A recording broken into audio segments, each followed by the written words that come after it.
This is your fix. I'm your host, Stassi Schroeder. Welcome to Tell Me Lies, the official podcast. What's the most unhinged thing of season 3? Steven, because he's so evil. I do think he is misunderstood. You see everyone face consequences. It's intoxicating. The writers just know how to trick you. There's always a twist in this show. Tell Me Lies, the official podcast, January 6th, and stream the new season of Tell Me Lies, January 13th on Hulu and Hulu on Disney+.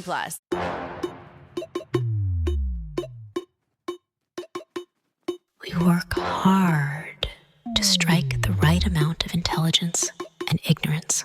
The last show with David Cooper. Something happens, and then everyone tells you it didn't. You feel like you're being messed with. That is called gaslighting. There is psychology behind it. There's a psychology behind the fake reality that somebody makes you feel. And, of course, conspiracy theories around it. How's that for an introduction? We're talking about famous moments in gaslighting here with Nathan Radke, a conspiracy theories studies professor. I'm killing this introduction, by the way. I mean, you came really close. You almost had it right on the runway, and then at the last second, there was a bit of a jolt, but I think we made it. Okay, anyone who heard all that, you didn't hear it. Take two. Nathan Radke, a professor of conspiracy studies at Humber Polytechnic, who co-hosts the Uncover Up Conspiracy Cast. That's a great podcast. My producer always puts that Nathan is an alleged non-alien as part of his credentials. We're going to talk about gaslighting and the times that governments did it to its people. Nathan, welcome to you. Well, thanks for having me on. So, I know I just gave a crude definition. I'm sure you've got a better one. I know it's based on an old-time film called, like, The Gaslight or something. What is gaslighting? This term gets thrown around a lot by armchair psychologists on social media. Can you just give me a quick definition? No, absolutely. So, of course, there's a really complicated relationship between truth and knowledge and power. And talking about conspiracies, the entire, focal point of a conspiracy is that the knowledge of the truth is hidden from us by people in power, and in hiding that truth, they're able to get more power. And one of the clearest examples of that relationship is when people in positions of power gaslight the population. Now, what gaslighting is, unfortunately, it's a very useful concept. It's not just lying. It's not just concealing the truth. It's way more insidious. It's way more dangerous than that. Gaslighting is a kind of power play in which somebody tries to get you to believe them instead of your own experience and reason. And so to do this, what they do is they deliberately present you with a distorted reality while trying to make you think that the real distortions are coming from your own brain.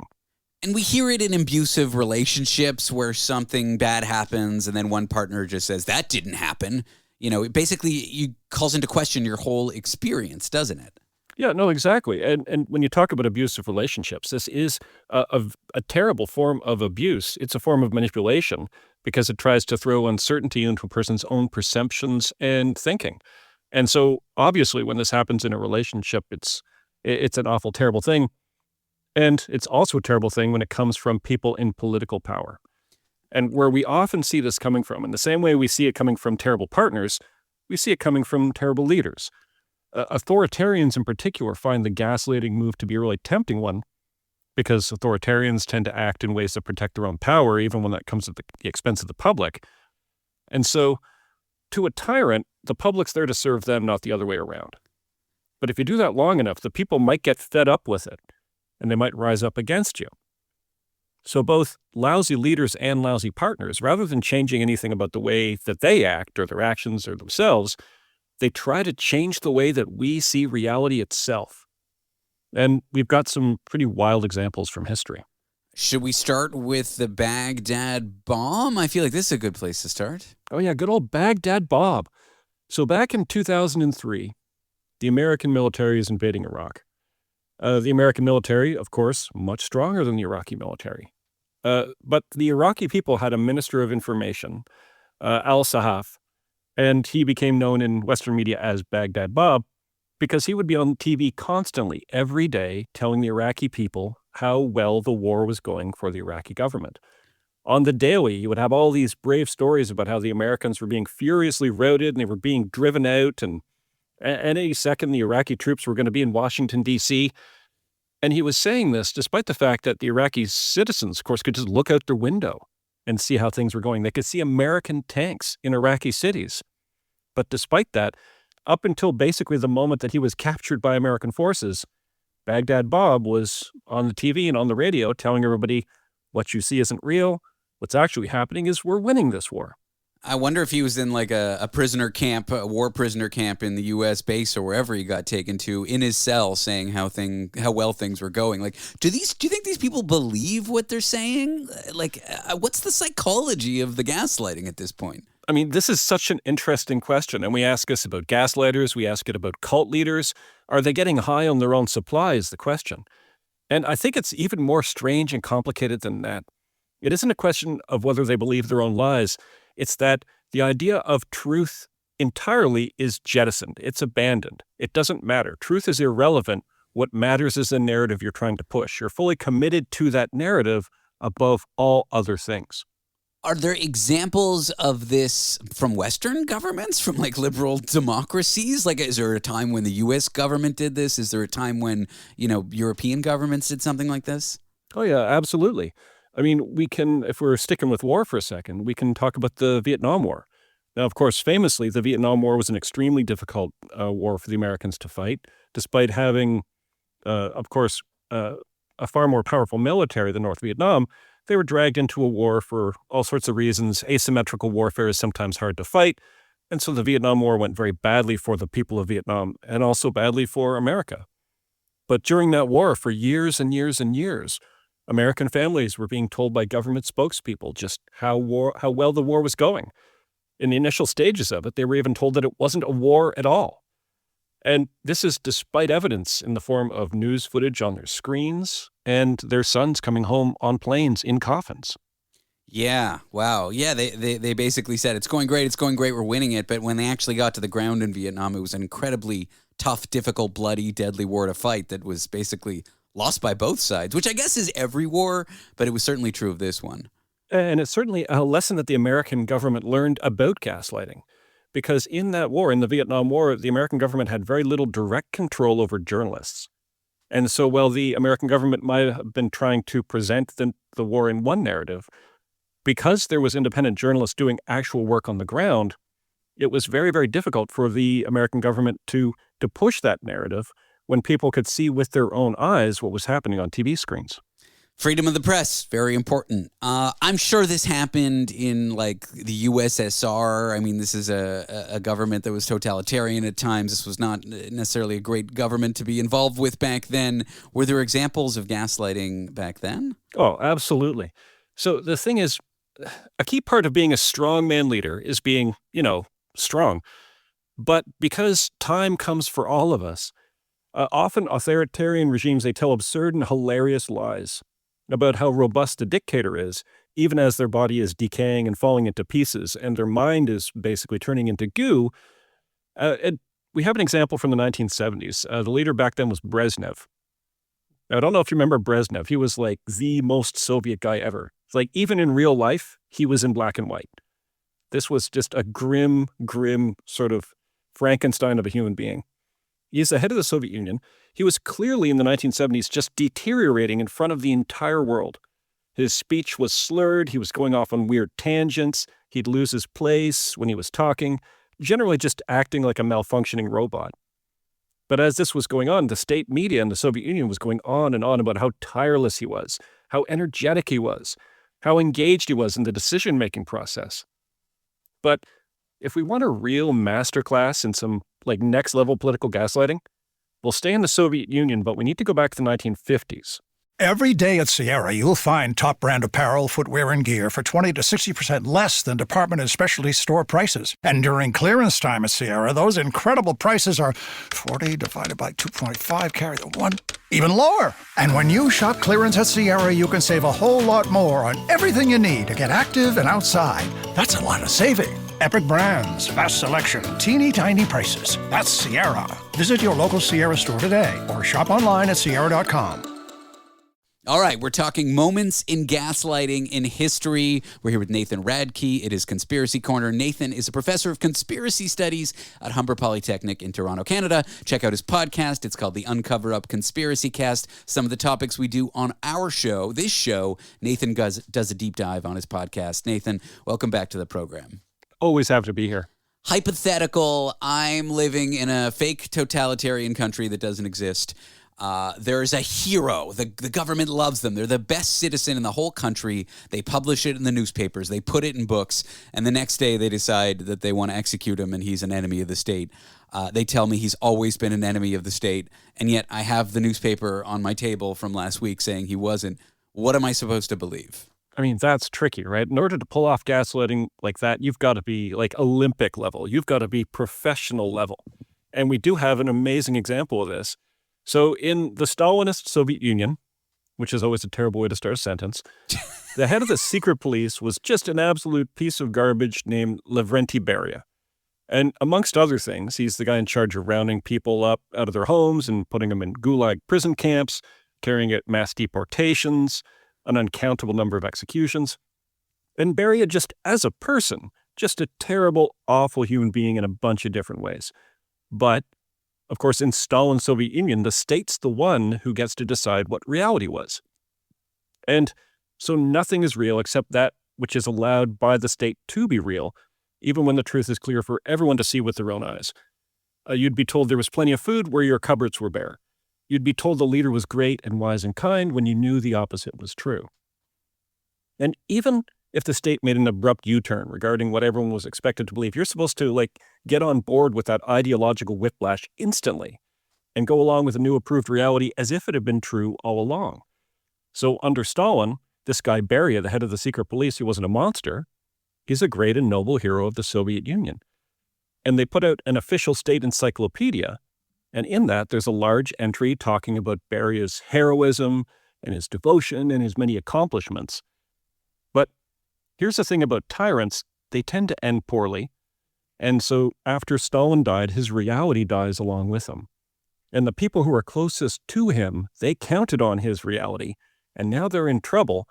And Beria, this awful man, gets arrested and then executed. But there's a problem.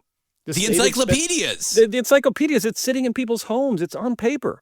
The state had spent years singing the praises of Beria in this. And the Great Soviet Encyclopedia has sent out an entire entry on the glories of this guy who had just been executed as a treasonous monster. It's all printed there.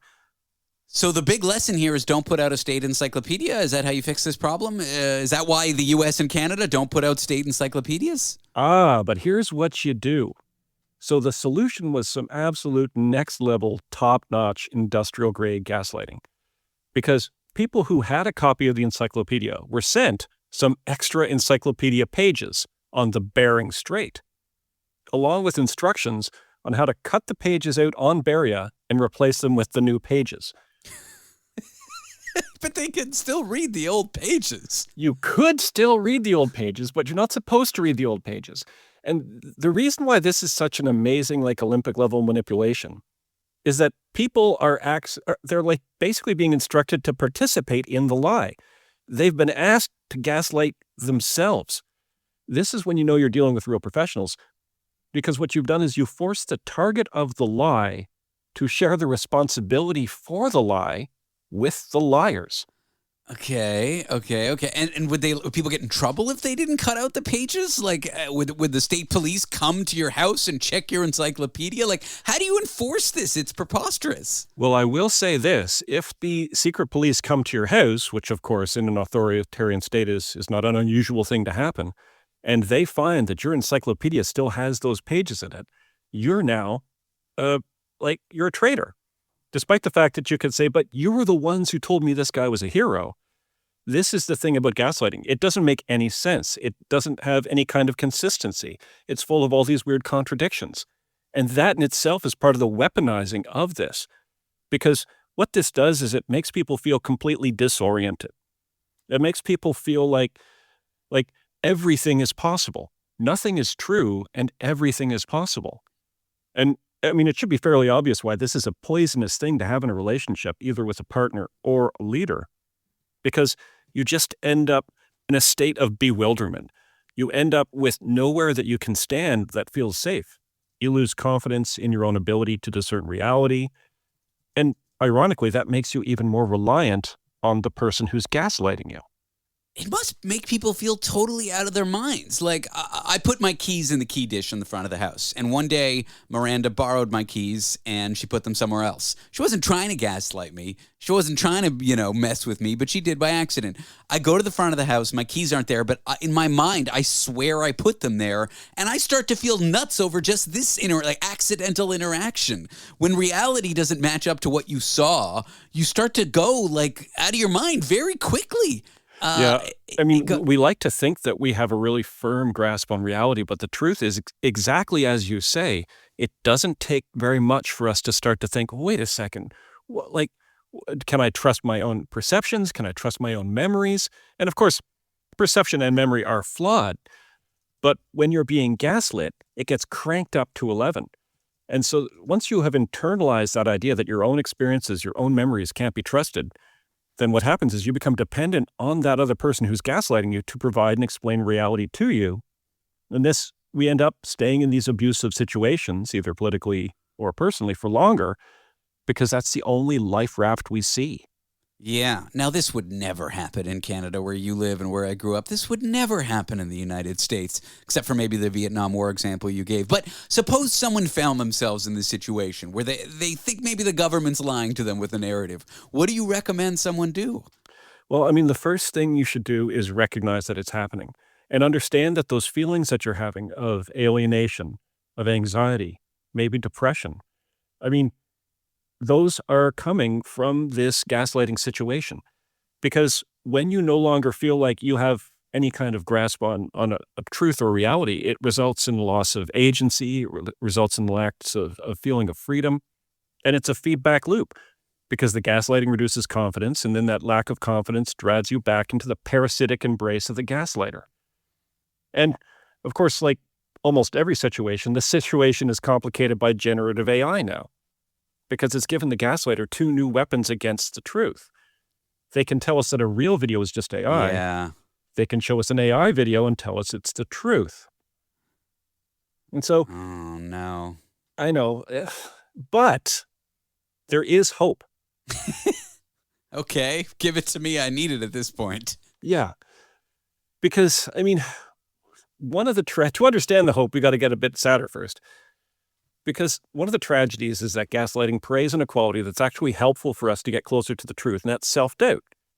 Self-doubt is a good and healthy thing for us to have.